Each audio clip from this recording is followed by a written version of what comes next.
Before she became one of the most celebrated voices in American music, Linda Ronstadt was a shy girl from Tucson, Arizona, deeply inspired by the men who would later help shape her sound. From country outlaws to rock poets, Linda drew strength, passion, and emotion from every collaboration. But behind the fame, there were stories of heartbreak, admiration, and artistic fire.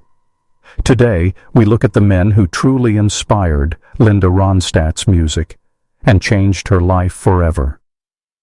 When Linda first heard Jackson Browne's early songs, she was moved to tears.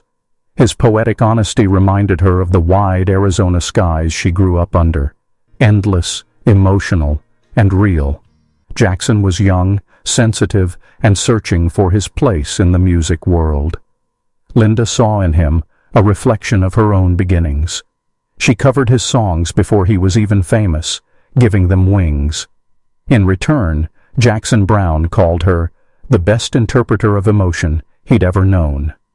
Their friendship remained pure, a bond built on respect and the shared belief that a song could tell the truth. Gram Parsons was chaos wrapped in cowboy boots. He was the kind of man who burned fast and bright, and left everyone else chasing the smoke. When Linda met him, she found someone who loved country music, but wanted to tear down its walls.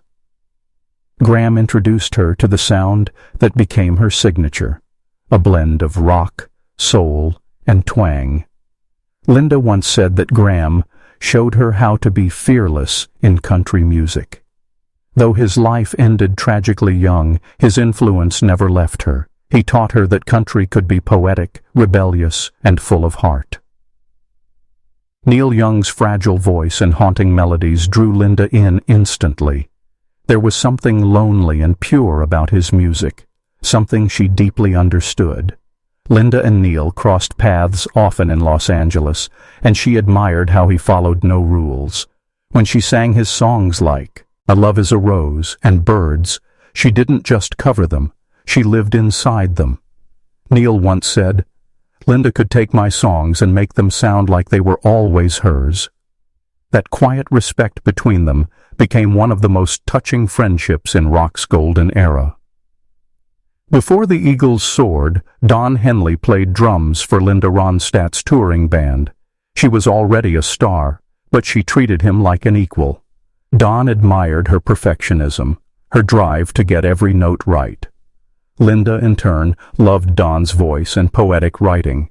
When he left to form the Eagles with Glenn Frey, she supported them fully, even helping them land their first record deal. Years later, Don called her the godmother of the Eagles. Their connection was built not on romance, but on a shared dream, to make timeless music. J.D. Souther wasn't just a musical partner, he was Linda's great love. They lived together, sang together, and sometimes argued about songs until sunrise. J.D. wrote several of her most iconic tracks, including Faithless Love and Prisoner in Disguise. Even after their romantic relationship ended, their musical bond stayed strong. Linda once said, "J.D. was the love of my life. We just couldn't make it last." He brought out her vulnerability, and she brought out his poetry. Together, they created songs that still ache with beauty and truth. Peter Asher was the calm in Linda's storm. As her producer and trusted friend, he helped her refine her voice and image. Coming from the British invasion era, Peter understood both pop structure and emotional storytelling. He guided Linda through her biggest albums, Heart Like a Wheel and Simple Dreams. She often said that Peter understood her voice better than anyone. Their relationship wasn't romantic, but deeply emotional, built on mutual respect and creative fire. Peter pushed her to take risks, record daring covers, and believe she could stand shoulder to shoulder with the legends. When Linda covered Elvis Costello's songs, the punk world was shocked. But Linda saw past the attitude. She saw pure songwriting brilliance. Her versions of Allison and Girls Talk gave Costello's words a haunting beauty he hadn't expected. Though Costello later criticized covers of his songs, he eventually admitted Linda's interpretations were stunning. Linda said, "He didn't know I understood him, But I did. Their creative tension reflected a bigger truth, that two artists can see the same song from opposite sides and still create something timeless. Linda adored the Beach Boys, especially Brian Wilson. His harmonic genius fascinated her. She once said, listening to God Only Knows made her cry every time. Linda was influenced by Wilson's emotional depth and his ability to turn pop into art. When she finally met him, she told him he was one of her biggest teachers. Wilson replied softly, "You sing like you mean every word." That exchange stayed with her forever. Brian taught Linda that music doesn't just entertain, it heals, comforts, and brings light to the darkest corners. Their duet, "Don't Know Much," became one of the most beloved songs of the late 80s.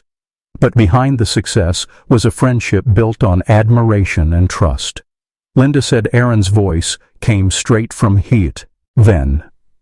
He reminded her of the soul singers she grew up loving. Together they blended country, pop, and gospel in a way no one expected. Aaron often called Linda his musical angel. Their partnership proved that two very different worlds could meet and create something magical. It wasn't just a duet, it was a moment of unity. Looking back, Linda Ronstadt never measured success by gold records or fame. For her, music was always about connection. The people who inspired her, the men who challenged her, and the songs that told her truth. Every man she worked with left a mark, not on her heart alone, but on her music. Today, even as she can no longer sing due to illness, her voice still echoes in every artist she inspired. Linda once said, "I sang because I loved, and I loved because I sang." That's the legacy of a woman moved by men who made her believe in music's power. Linda Ronstadt admired Paul Simon's craftsmanship long before they ever met. His lyrics were stories wrapped in melody, and Linda found herself drawn to that honesty. She often said Simon's "Still Crazy After All These Years" was one of the most perfectly written songs ever. Their friendship was built on mutual respect, two perfectionists who understood the power of words.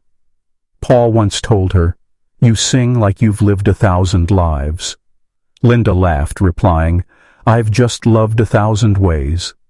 Simon's discipline as a songwriter inspired Linda to demand more from herself, to turn every song into a lived emotion, not just a performance.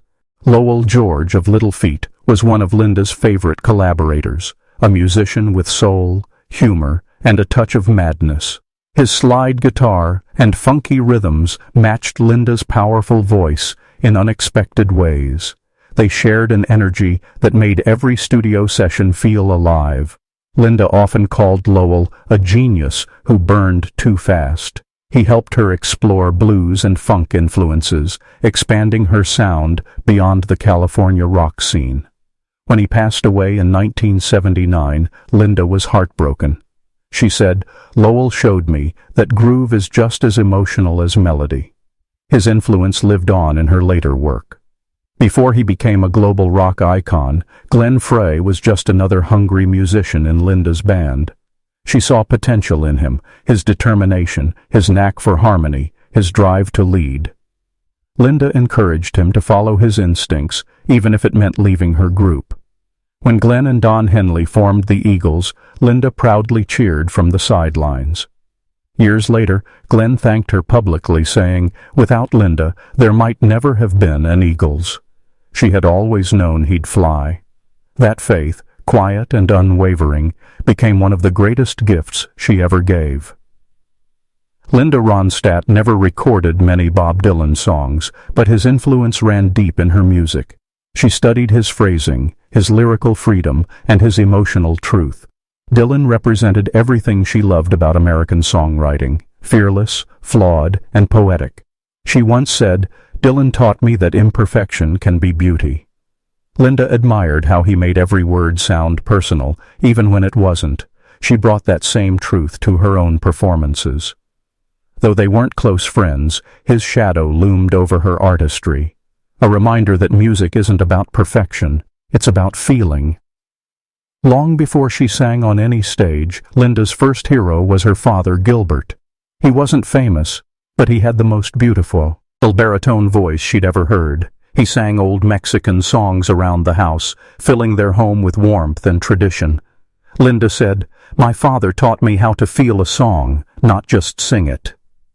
His love for classic rancheras and folk ballads would later influence Linda's own journey into Spanish-language albums, like Canciones de mi Padre.